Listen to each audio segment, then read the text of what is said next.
When we first learned about the word parentheses in relationship to our lifespan at this present moment, we knew nothing about the way that other parentheses interlocked with this one.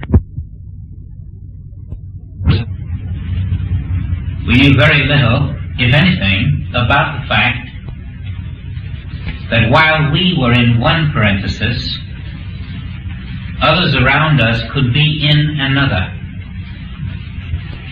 We knew nothing about the fact that while we were in a visible parenthesis, we could be and are influenced by those in an invisible parenthesis.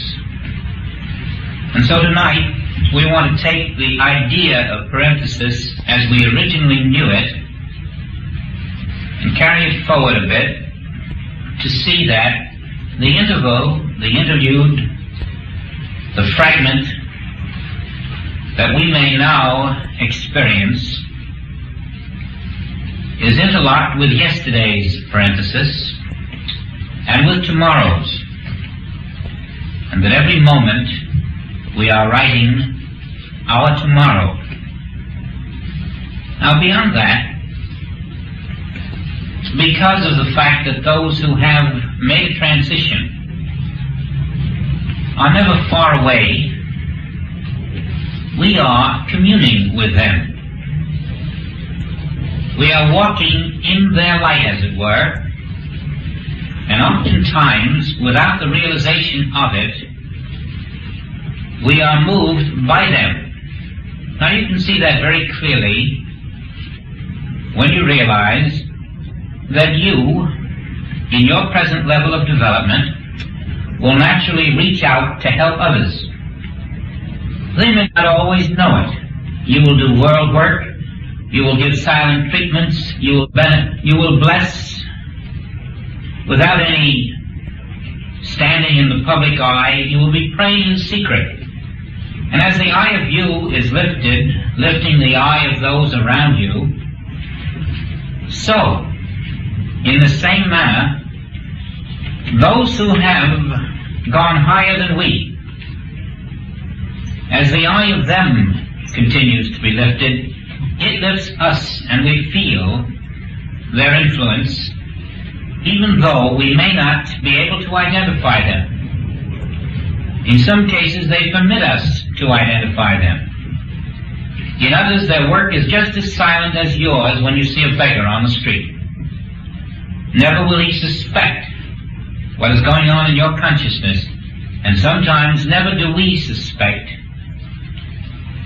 what is going on in the consciousness of Job, Buddha, Jesus, John, Peter, and those anonymous ones who perhaps just 50 years ago moved on and up into a higher parenthesis. Now the reason a circle is used to designate the circle of eternity is similar to the wedding band that you put on a woman's finger. It symbolizes that there is no end to this marriage. Even through what is called death, we will still be one without beginning or end. This is the human symbolization. And so with the circle of eternity, as we stand in a parenthesis looking around the circle, if we have the memory, we can look back and see exactly what has put us in the position we are this moment. You might be shocked, though, if you had such a memory. You might be shocked at details of your past lives which would be unbearable to you. Because the evolution of man physically has taken us from lower states of being, mental states, physical states, and way back to the amoebic state. And you can be sure that your memory of these affairs will do you no good whatsoever. We have been spared that. And so we start each parenthesis afresh. But we bring with us the accumulated developed consciousness of our complete experience from that which may be called the beginning to this moment. There is nothing in your complete accumulated experience of consciousness that is not present this second. And that may take 1 million, 5 million. No one can give you a count of the millions of years it has taken in human time to develop to the present consciousness which you enjoy. Yesterday, whatever you did, sowed the seeds of many tomorrows. Today, whatever you did, sowed the seed of many more tomorrows. And you will find that each year, every detail of progress in your consciousness determines what will happen the following year. That which you develop in your consciousness within becomes your outer experience in the present, or the near, or the far future. And this sowing and reaping is what we become aware of when we look at the circle of eternity and realize, now I am here, but someday I will be there. And what I do there depends on what I do here right now. Now, before you went into business, before you had a college education, before you went to high school, you made certain determinations. This is the career I want. And you prepared for that career. And you made a dedication of your time to attain those qualities and talents that you knew were necessary to pursue that career successfully.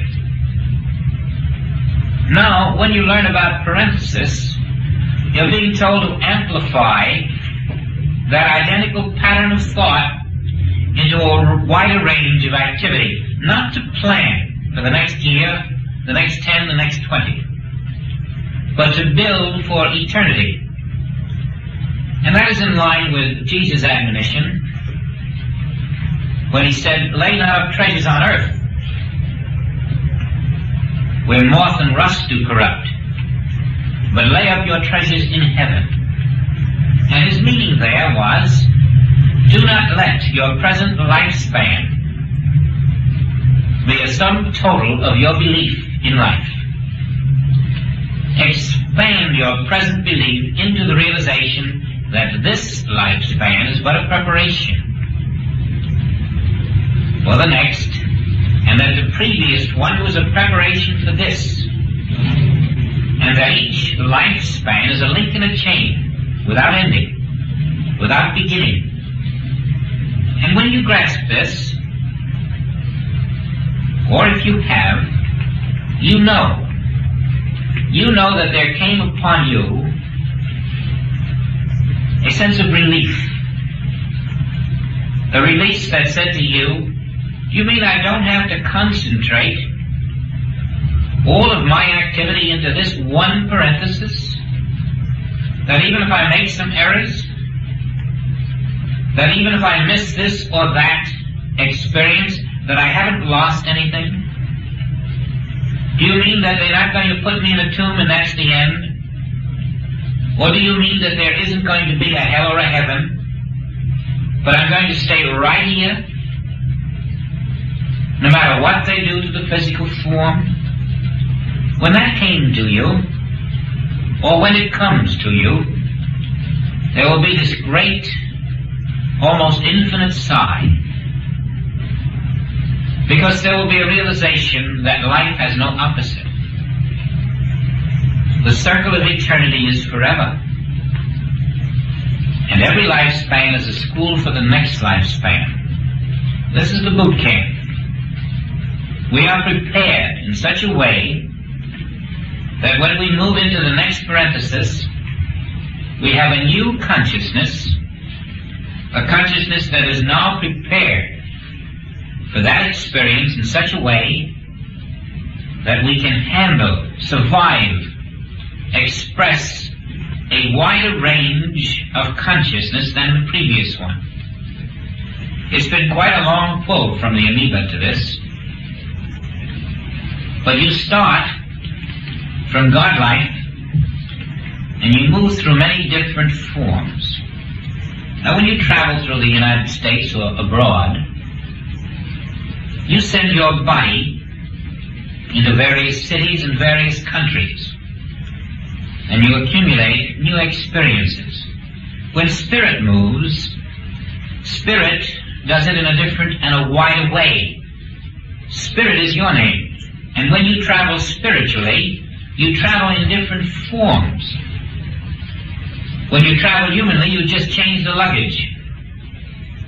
When you travel spiritually, you adapt yourself to a new form for each parenthesis. And sometimes the forms are radically different than a human form. So that your complete self, as it journeys through each parenthesis, may be in a form that is not human. It may have been in an animal or vegetable form or mineral form. And it will evolve into still newer forms than this kind of form. And if you try to cling and hold and stop the expansion of that consciousness, which must, by its very nature, continue to express itself in newer and newer forms, then you build a karma which prevents you from attaining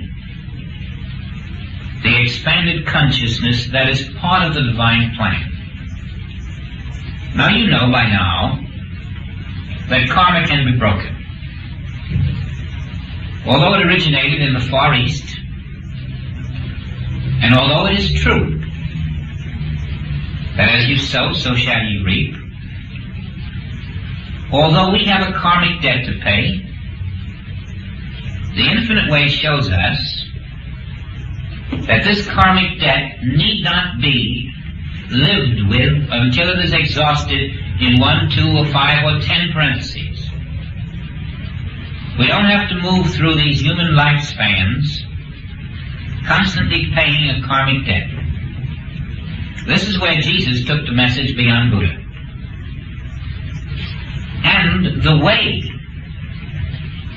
it was taken beyond Buddha is important. Because even though Jesus took it beyond Buddha, it required a Joel to explain how Jesus did it.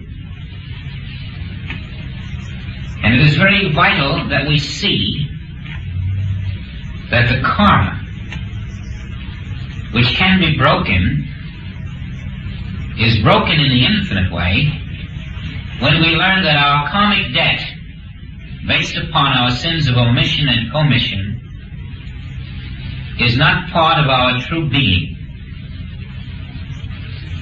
That one word, impersonalize your karma, is responsible for the progress that we are making and will continue to make.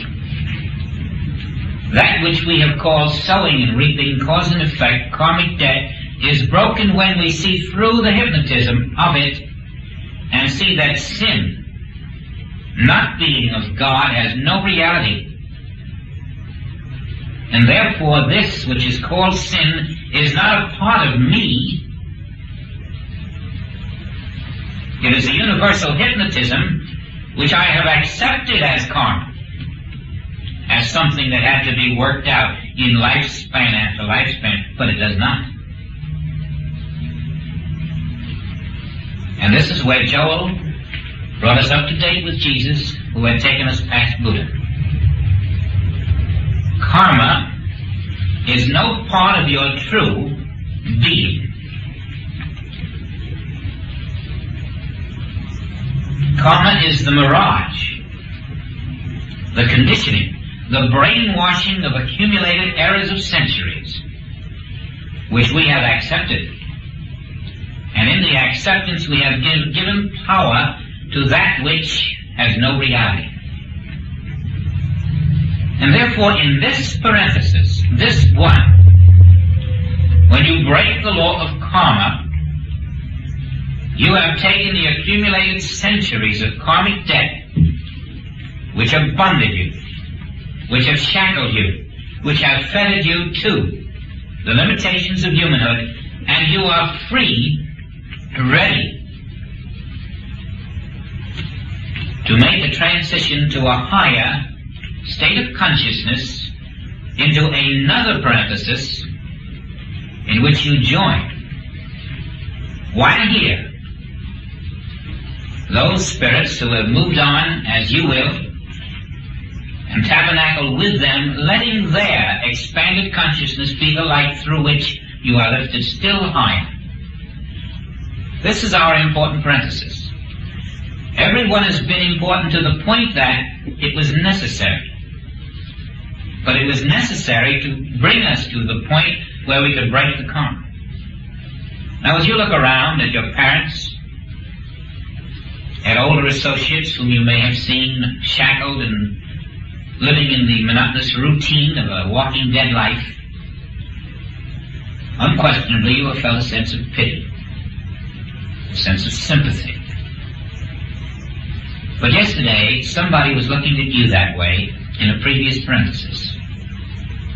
We have gone through that, and they must go through that. Remember, evil does not exist. Whenever you see a sense of evil, a sense of unhappiness, a sense of suffering, remember, it is part of the illusion. Behind that is the reality of self, spirit, God. And that which is happening is a necessity. It is happening because there is no other way to raise that individual to the point where that individual will break their karma. And perhaps I can explain it this way. It's that woman who said to me, if I take the wrong bus, it's the right one. It has a purpose. And so it has. Now when you look out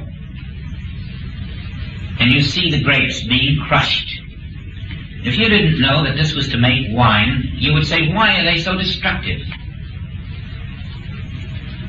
And when you look out and you see the seed buried under the ground, if you didn't know that's the way you get a tree or a flower, you say, why are you putting that under the ground?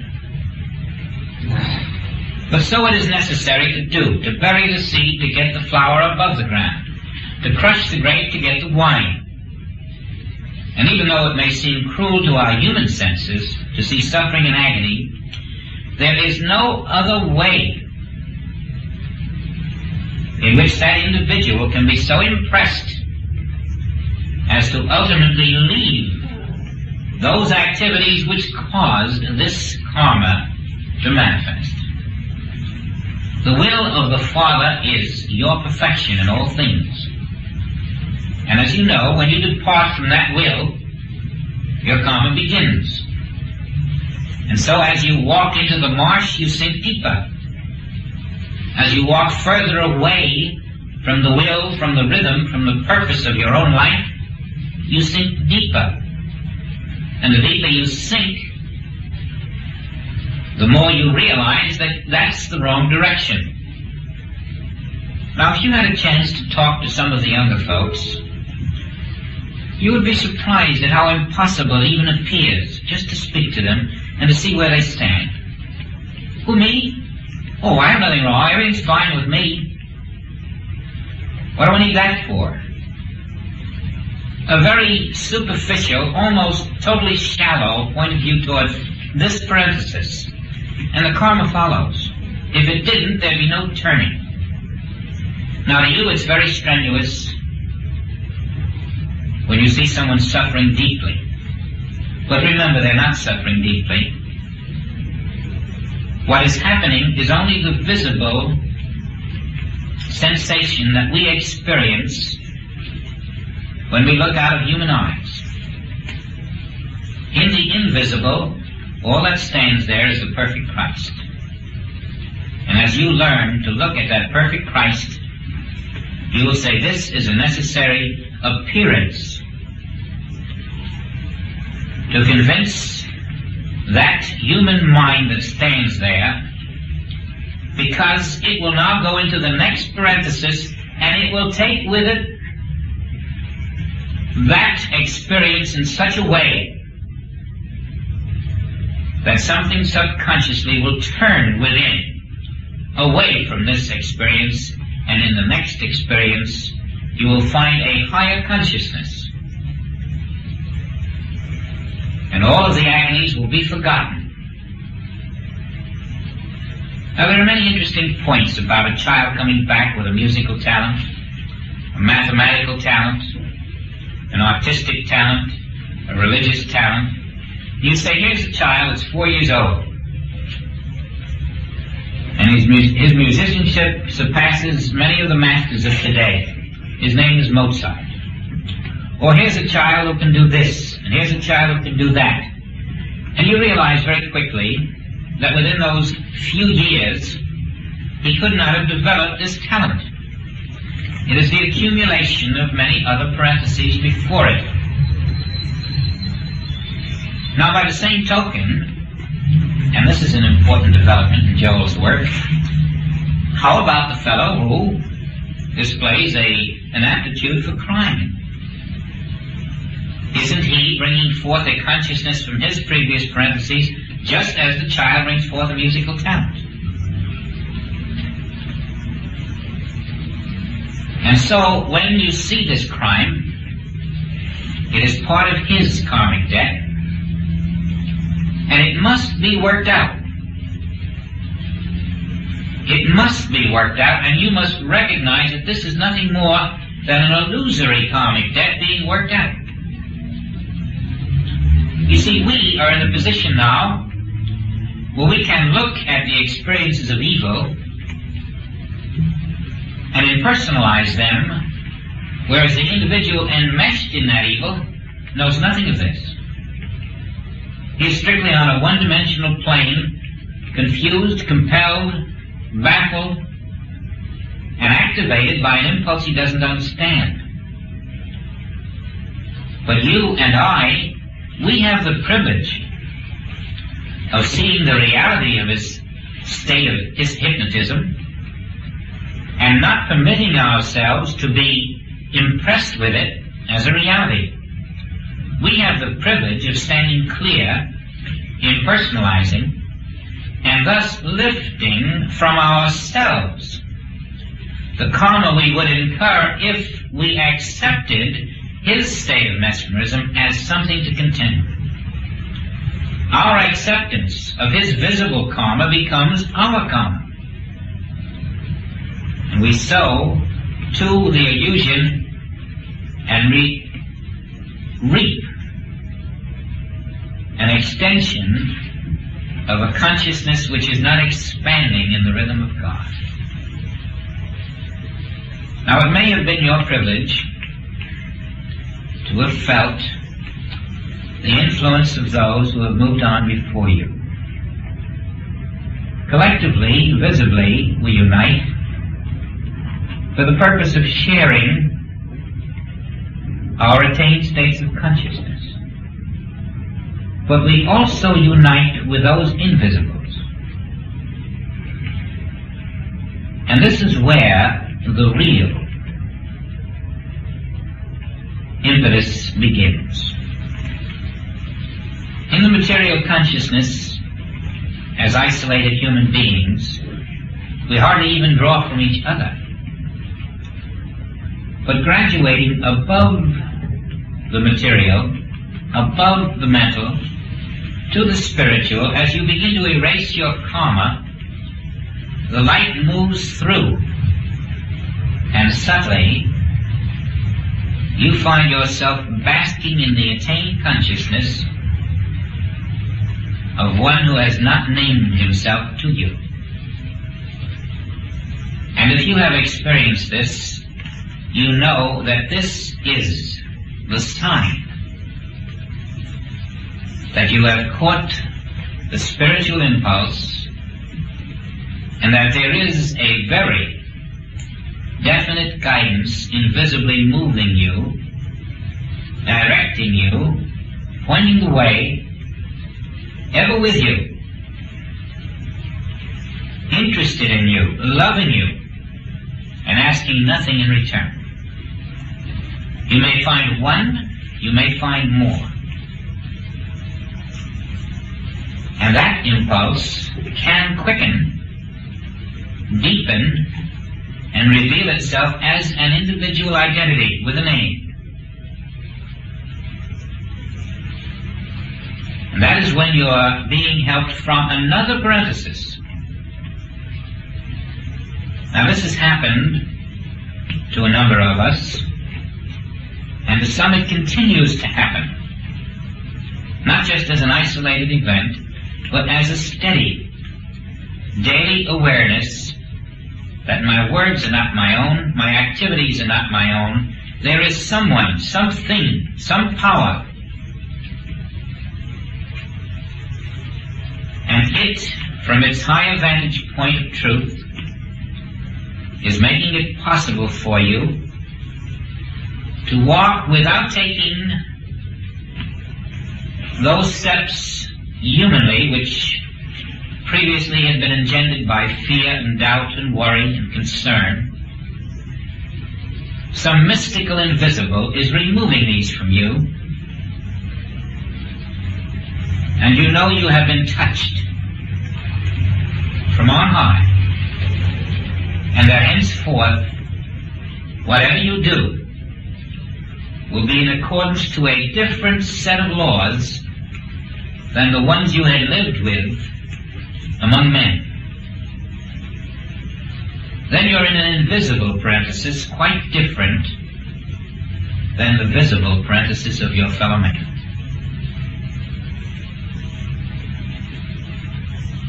Now occasionally this happens to me, and it is named. But always it happens without naming. And there is a subtle guidance which dictates from a higher source. And although I have never had the previous experiences of knowing this accentuated with the transition of Job. I might add that it happened to quite a number of people with his transition. Students around the world, for weeks after that, reported an impetus. They didn't know what it was, but they felt something. Now that was very marked with me. A letter from Emma, way back 4 years ago, said, it was July, if I recall, a month after his transition, and she remarked that never for a second had they been apart since that transition. Now this could easily be ascribed to a vivid imagination, but there are signs following, and each must find his own signs. The signs that follow are always a form of harmony, and a form of something that happens which is beyond the usual. It is a form of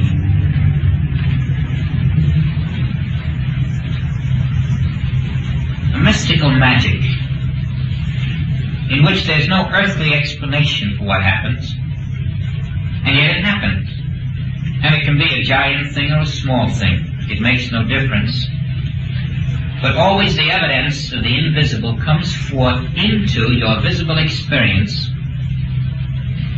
and you merely sit still quietly and say, "Thank you, Father." And from that moment on, it's like seeing the Star of Bethlehem with the inner eye. You know it's moving across your invisible horizon, and you follow it.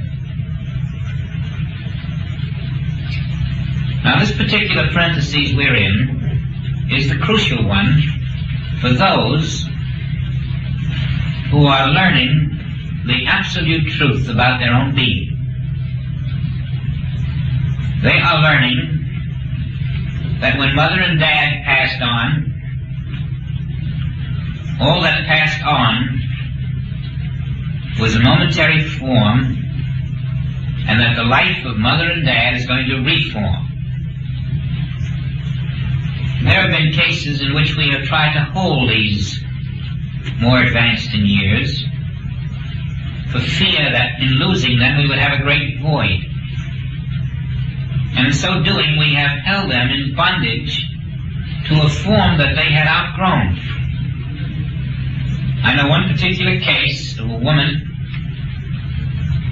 who had been a rather successful musician, and in her mid-40s, or maybe early 40s, gave it up to take care of her mother. And it was her sheer will which held that woman on this earth to the age of 92, 6 or 8 years of which she was completely a potato. Physically, mentally, emotionally, unable completely to even recognize her surroundings most of the time. No earthly good was accomplished. This woman was held back from her natural development, and the daughter who took care of her gave up her natural development. All because of this great fear of being alone, without mother. Now that is not the spiritual way. The spiritual way recognizes that in 500 human years from now, I may be in a physical form, or I may be sufficiently advanced to be in a spiritual form. But whatever is the will of the Father is my will. Whatever is the will of the Father for my mother, my father, my brother, my sister, is my will. Sometimes what we call death is a great release for those. They are released from their pains and their miseries. It's a blessing. And they are released to their next experience, and the karma they have developed must be paid for, and will be paid for. There is nothing they can do about it. No matter how long you may hold them here, they will still have to pay their karma. And you may cause them to come into more human parentheses than they would have needed, by this human sense of fear and clinging. And so again, about our own selves, there's no need to cling to this human life. It has its purpose, but there's no reason to hold on to it any more than you would have held on to your 30th birthday and wanted to be 30 for all your life. There is a passing from lower to higher consciousness, and it doesn't end. Infinity is without measure. The consciousness you have at 60 must be higher at 61, or that year's been wasted. And if there are those on this earth, as you know there are, who are wasting this parenthesis, far better that they be released to the next one, so that they can resume that important journey to self. And so eventually we find we outgrow fear. We outgrow the sense of a limited lifespan with a beginning and an end. We really feel the circle of eternity. And ultimately, you know, we are to graduate from all parentheses and move freely in the circle, so that neither time nor space nor form becomes a tomb. And it is precisely for that reason that the attained before us can commune with us. They are not hedged in by time. They are not hedged in by form or by space. With them there's no here and no there. They are here. Truly, we live within them. Each lower consciousness lives within the higher consciousness. It's like a series of nesting bows. And infinity is the overall consciousness in which we all live. Each above is feeding each below. And as you learn freely to draw from the one above, it is drawing from one above it. And you are feeding from infinity. Now then, this parenthesis becomes more of a joy. It isn't my human life anymore. It's my college. I'm learning here those tools that I will need in my career. This parenthesis is my college in which I am learning how I am going to live more successfully in the next parenthesis. And so we apply ourselves to the great rule to lay up our treasures in heaven. And instead of sowing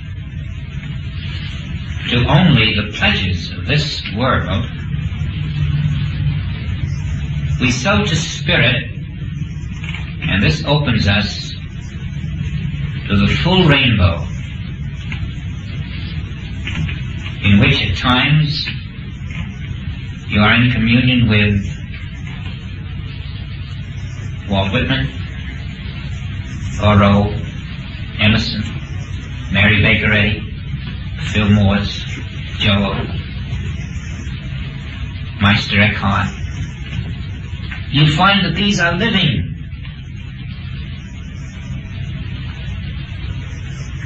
And they are welcoming you. And no longer do you waste your time only on the level of the visible. When you came to this plane of consciousness, it was because that was the result of each previous experience that you had absorbed and drawn to yourself. And as you rise to your spiritual levels, you draw to yourself your own household of God. You draw to your household those on this plane and those in higher planes, just as they are drawing you to them. And then you find you join with Jesus, who says, "Who is my mother?" Your associations change. Those who are not of your household are drawn away, and those who are of your household are drawn to you. Not only your household in personalities, but in circumstances, in experiences. We here tonight, for example, are drawn through the spiritual impulse into one household. But each of us individually has drawn to ourselves other households. And then we bring here our collective experience to share in the silence. Now your household of God is ever changing as you are changing. More and more of you is dissolving, more and more of you is coming into awareness. And less of you is thinking consciously. Grace is the state of absolute no thought. When you are willing, through spiritual attainment, to let that invisible consciousness of God and the complete household in which you are in be your consciousness.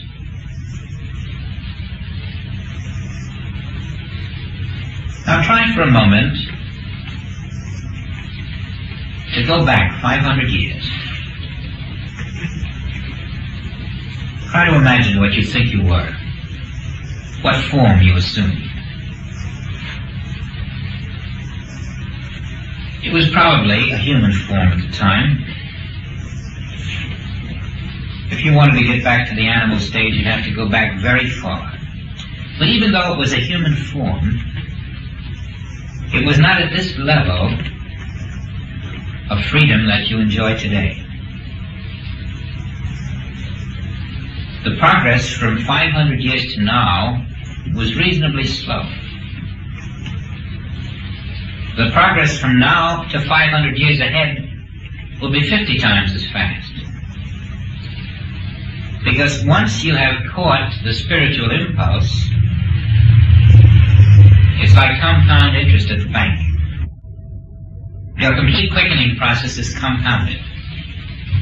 1 year today, at your spiritual level, is the equivalent of 100 years at a material level. And that's probably an understatement.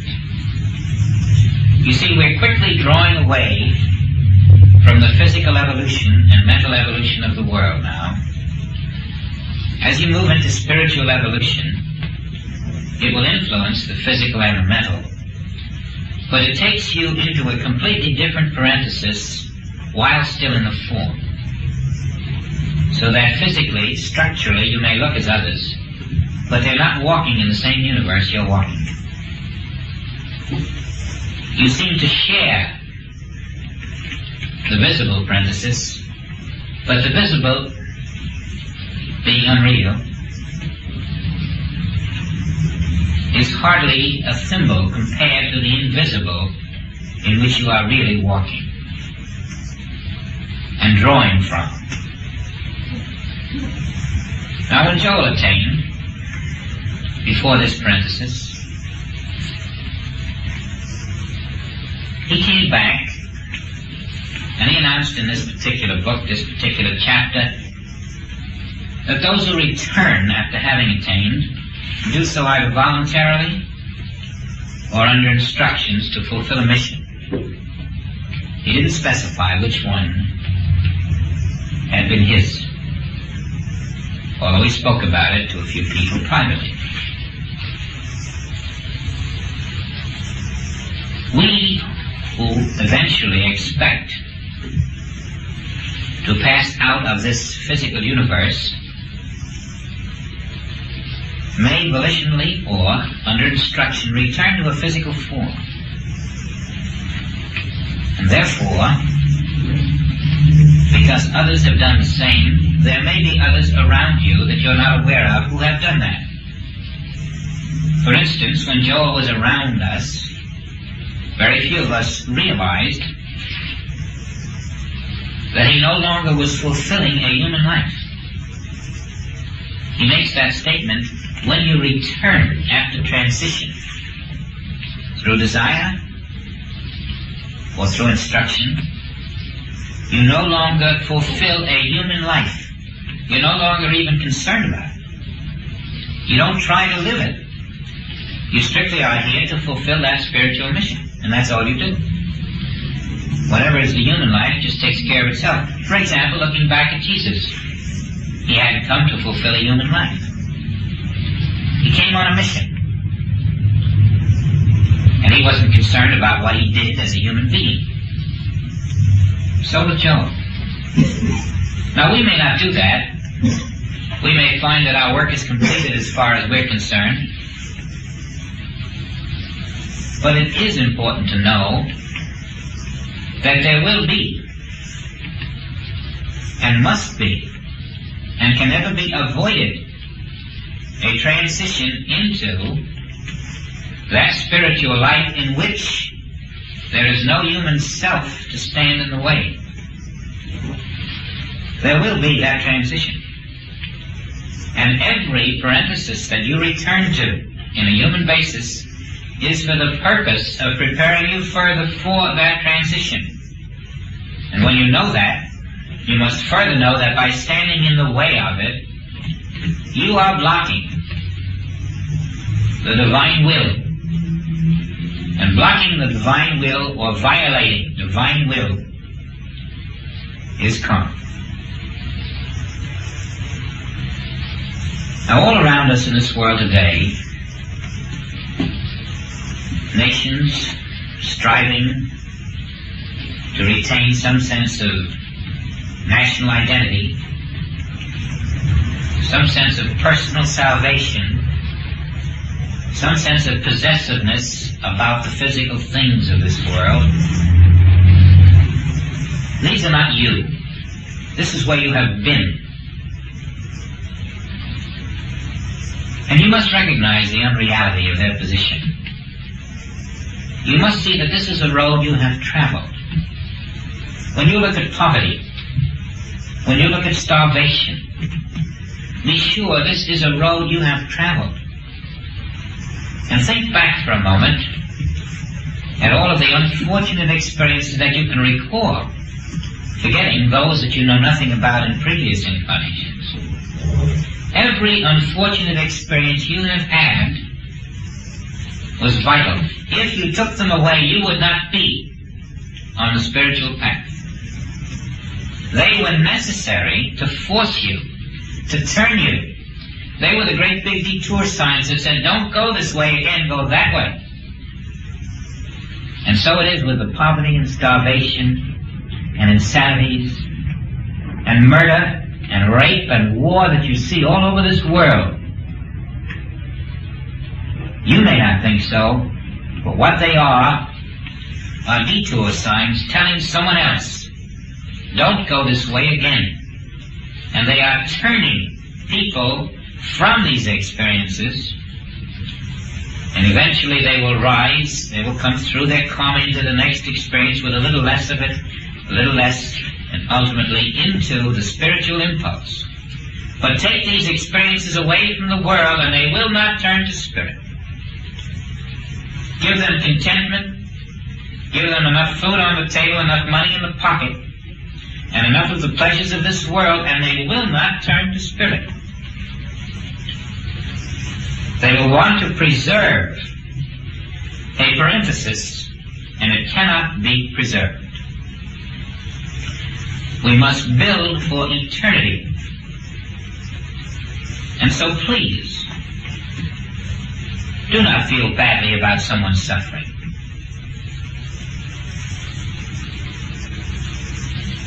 It is what made you what you are today. It is what will make them what they must be tomorrow. Do not feel sad about someone who is old and feeble and decrepit and in great agonies. You cannot see that this is necessary. Be sure there is no evil in your Father's universe. Be sure that all of us have traveled that road. Some may still have that road to travel, in greater or lesser ways. It depends on where you stand spiritually. Everything is being done to chasten us.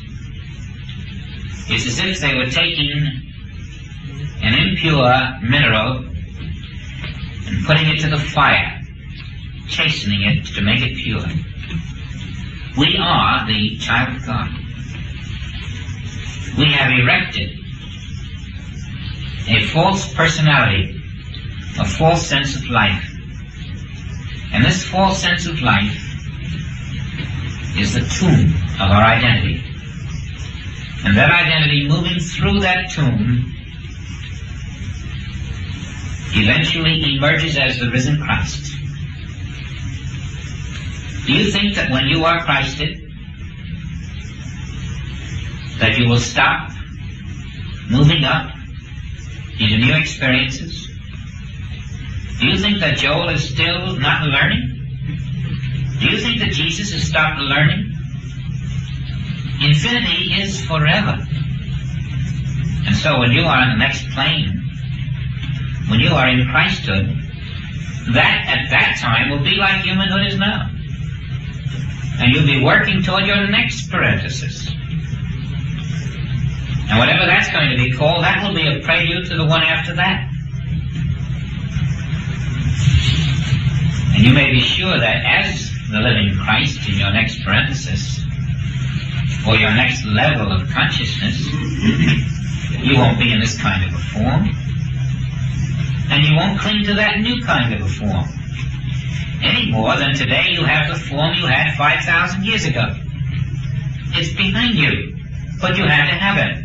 You had to come through it to this one, and through this one to the next one, and when you get that feeling, you can go back into your very being and see that I am not this form. This parenthesis is part of my overall experience. Behind it all is I. And it is this I, when you experience it, when you demand it of yourself, it is this I that communes with the attained spirits. It isn't this human self that communes. And if you have missed that experience, it's because you have kept yourself into a human state of consciousness. It is the I of you which communes. It is the I of you communing with the I of those who have attained which brings to you their accumulated wisdom. Now, right now, this moment, we all have an opportunity to bask in the wisdom of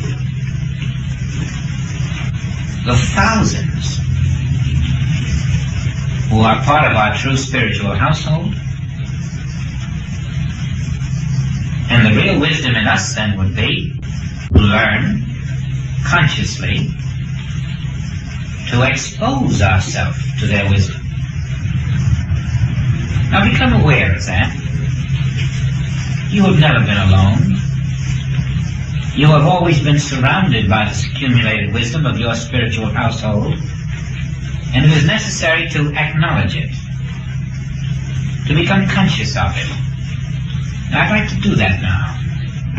I'd like us to relax, find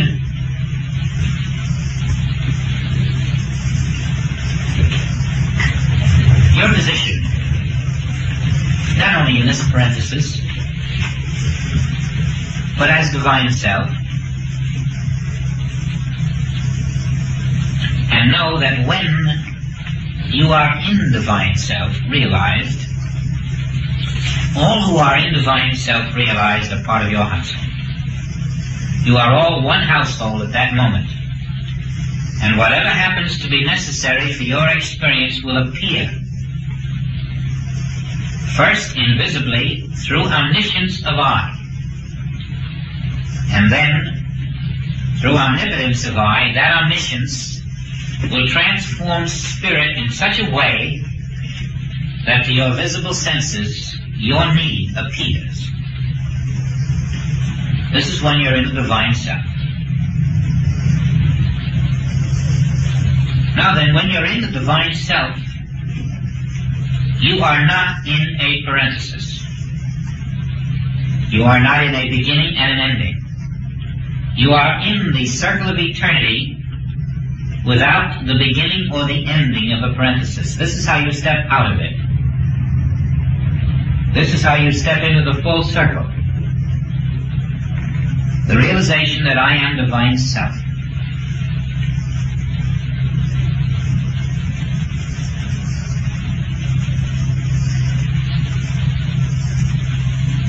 Now, in a healing the other night, clearly stated within was,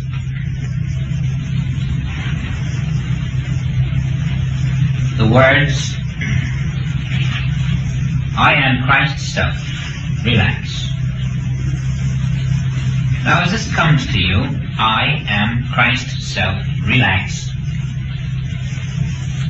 This inner revelation is telling you that the Christ is on the field, the Christ is the I of your presence, it is the self of you, it is omniscient, omnipresent, omnipotent. Relax.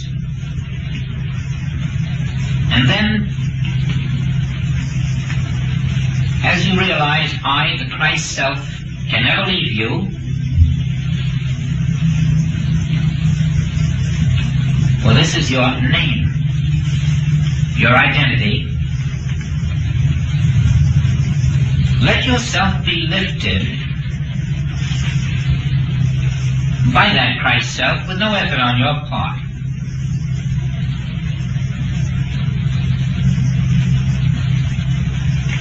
Until you find that your mind is not struggling to understand, not struggling to perpetuate itself. In fact, your mind somehow seems to vanish.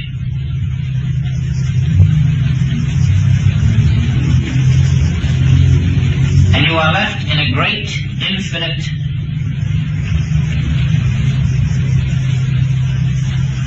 awareness with no specific form or shape or thought, just an indescribable state of being.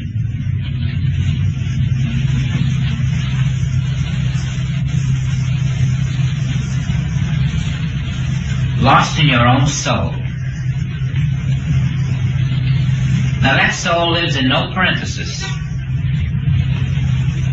That soul draws from every parenthesis. It draws from all that is eternal. It draws from all that is infinite. The only parenthesis is for your mind and your body. Your soul is not in the parenthesis. And as you dwell in your soul, you have escaped from that limited margin of the mind.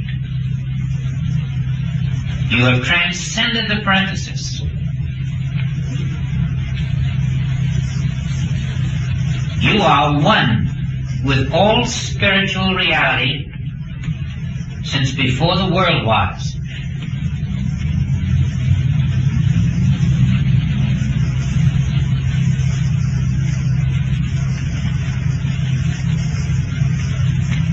And if there is anything in your time future that must be done, it is being done. And it will appear in your time future when it must appear. Because you have lifted the gates of the mind. You are not allowing yourself to move between birth and death.